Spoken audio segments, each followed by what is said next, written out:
Olá, tudo bem com você? Seja bem-vindo ao canal Descomplica pra gente. Nós estamos dando continuidade ao nosso ano bíblico. Nossa leitura de hoje foram 4 capítulos. Hoje nós lemos os capítulos 13, 14, 15 e 16 do livro de Juízes, tá bom? Eu tenho certeza que você leu, tenho certeza que você está em dia com o seu ano bíblico. E aguenta a mão aí que nós vamos para a nossa vinheta e eu já volto comentando a leitura de hoje, tá? Comentando o que nós lemos, é o que está dentro do nosso ano bíblico, então não perde o comentário, segue o vídeo, aguarda um minutinho que eu já volto. Solta a vinheta, editor!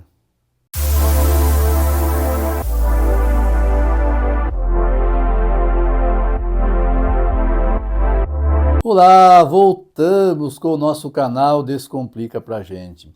Antes de eu fazer o comentário da leitura de hoje, eu quero convidar você. A partir do dia 23 de março ao dia 30 de março, nós estaremos com a Semana Santa na Igreja Adventista do Sétimo Dia, mais perto da sua casa. Nós teremos uma semana especial. O tema da Semana Santa é a última vitória. Nós preparamos a igreja, enfeitamos a igreja e reservamos o melhor lugar da igreja para você e para sua família, tá? O horário da Semana Santa, da programação, é às 19 horas e 30 minutos. Então nós estaremos esperando você, tá bom? Você e sua família serão muito bem recebidos na igreja adventista mais perto da sua casa. Não deixe de participar, eu espero você lá, ok? Muito bem, vamos comentar então a leitura de hoje. Na leitura de hoje, do capítulo 13 ao capítulo 16, nós lemos a história de Sansão. Sansão, ele era descendente da tribo de Dan. Os filhos de Israel, eles mais uma vez, eles pecaram, eles fizeram o que era mal aos olhos do Senhor. E agora o Senhor entregou ele nas mãos de um dos piores inimigos de Israel, que eram os filisteus. Como eu já disse aqui em outros vídeos, os filisteus eram a pedra no sapato do povo de Israel, de tanto que eles incomodavam o povo de Israel, eram os filisteus. E por conta da teimosia do povo de Israel, de eles se desviarem, se apartarem de Deus, então Deus os corrigia através dessas nações pagãs. E eles foram entregues na mão dos filisteus. E cada vez que eles eram entregues na mão de um povo, eles começaram a clamar ao Senhor.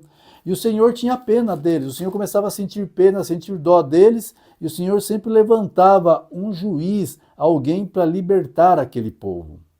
E desta vez, então, o Senhor Deus, ele visita a tribo de Dan. E lá na tribo de Dan havia um homem da linhagem de Dan, né? Como eu já falei, o nome dele era Manoá. E Manoá tinha uma mulher que era estéril.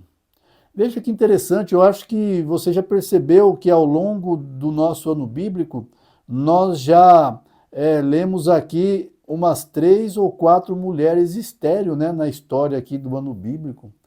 Nós vamos ler aí, quando entrarmos em Samuel, nós vamos ver Ana também, né, a mãe de Samuel que era estéril. Enfim, veja que Deus, o Deus ao qual nós servimos, é um Deus tão poderoso, mas tão poderoso, que ele faz estéril ser mãe de filhos. Então talvez eu esteja falando com alguém que está me assistindo agora, uma mulher, ou mesmo um homem, que o seu sonho é ter um filho. Mas talvez você é estéril. Talvez você tenha algum problema que você não consegue gerar filho. Eu quero dizer para você, em nome de Jesus, tenha fé. Deus pode abrir o seu ventre. Deus pode fazer de você uma mãe de filhos. Deus pode fazer de você um pai de filhos. Creia, o nosso Deus é o mesmo ontem, hoje e eternamente. E aí então nasce Sansão. E o anjo do Senhor aparece a Manoá e a mulher e dá algumas recomendações, porque este menino, ele seria um nazireu. O nazireu é aquela pessoa que é separado, é apartado para Deus. Então não pode passar navalha na cabeça dele, ele não pode tomar nenhum derivado de uva, porque o derivado de uva geralmente fermenta, e quando fermenta gera o álcool, e quando gera o álcool embebeda. Então, por isso que os que faziam o voto de Nazireu, eles não cortavam o cabelo e não tomavam nada de uva, por conta de não correrem o risco de se bebedarem. Lembrando que aquele povo, eles não necessariamente faziam as bebidas com intenção de se embriagar. Eles faziam o suco da videira, mas por conta do armazenamento rudimentar da época, eles guardavam em talhas, guardavam em odres, né? E aí então, com o tempo, com o passar do tempo, aquele suco ele fermentava, e com o processo de fermentação gerava o álcool. E aí então a bebida ficava alcoólica, tá? Então por isso que os que faziam o voto nazireu, eles eram orientados a não tomar o suco da uva. Então o anjo do Senhor orienta, Manoá não reconhece ali o anjo do Senhor, ele fica assustado, mas nós entendemos aqui que esse anjo do Senhor, ele fala para Manoá, ele diz assim: por que você me pergunta pelo meu nome, que é maravilhoso? Quem é que disse assim? O meu nome será maravilhoso conselheiro, Deus forte, Pai da eternidade e príncipe da paz. Esses atributos são referidos a Jesus. E agora Jesus, esse anjo disse que o nome dele é maravilhoso. Nós acreditamos que este anjo era o próprio Jesus, antes da encarnação.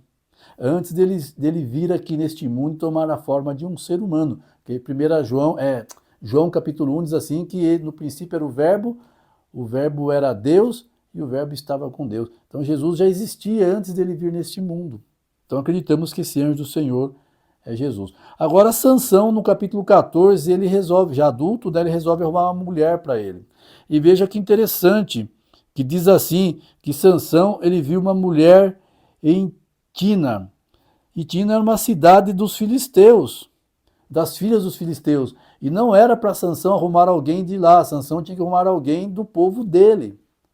Deus não orientava que os filhos de Israel buscassem mulher fora de Israel por conta disso, que essas mulheres traziam com elas uma carga de paganismo.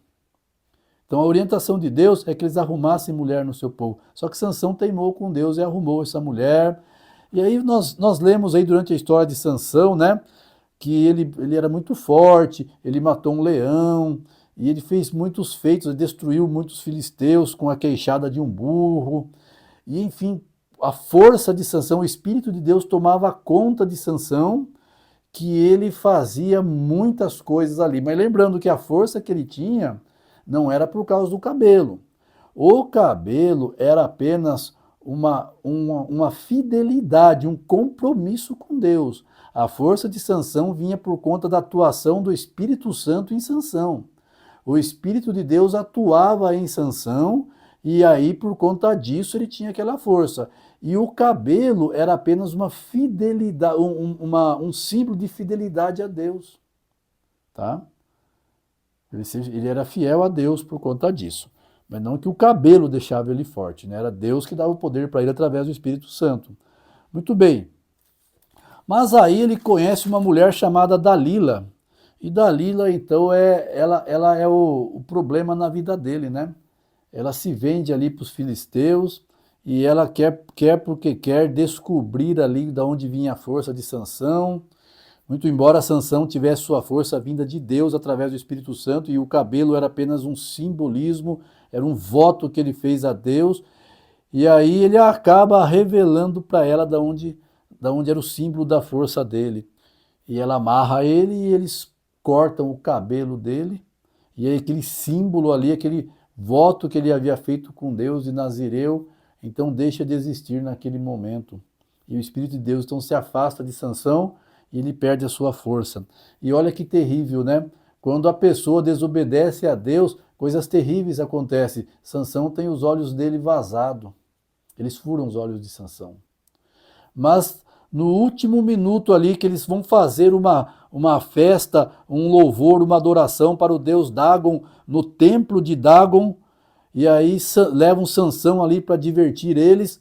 Sansão pede para que coloquem ele nas colunas do templo, e Sansão clama a Deus mais uma vez para que seja restituída a força nele, e Deus restitui, e Sansão então, ele faz força daquelas colunas, ele derruba aquelas colunas, ele mata as pessoas que estão ali dentro, se vinga das pessoas ali dos filisteus, mas ele também morre junto. Mas Sansão ele consegue destruir ali muitos filisteus ali, no último momento da vida dele. Sansão teve um fim trágico, muito embora lá no livro de Hebreus o nome dele conste na galeria da fé, então cremos que Sansão ele se salvou, né, porque ele se arrependeu, mas teve um fim trágico ali por conta da desobediência, enquanto ele estava vivo ali com a sua força ali, ele cometeu muitos erros, né? Muitos erros Sansão cometeu. Que sirva de lição para nós, queridos, né? A história de Sansão, que eu e você possamos evitar muitos erros, erros que podem trazer problemas na nossa vida, tá bom? Então essas histórias existem na Bíblia para que nós possamos aprender com elas, para que nós possamos ver aonde esses homens e mulheres do passado erraram, para que nós possamos aprender com eles e não errar, procurar evitar o pecado, tá bom? Deus abençoe você, sua família, até o nosso próximo vídeo, um abraço, tchau.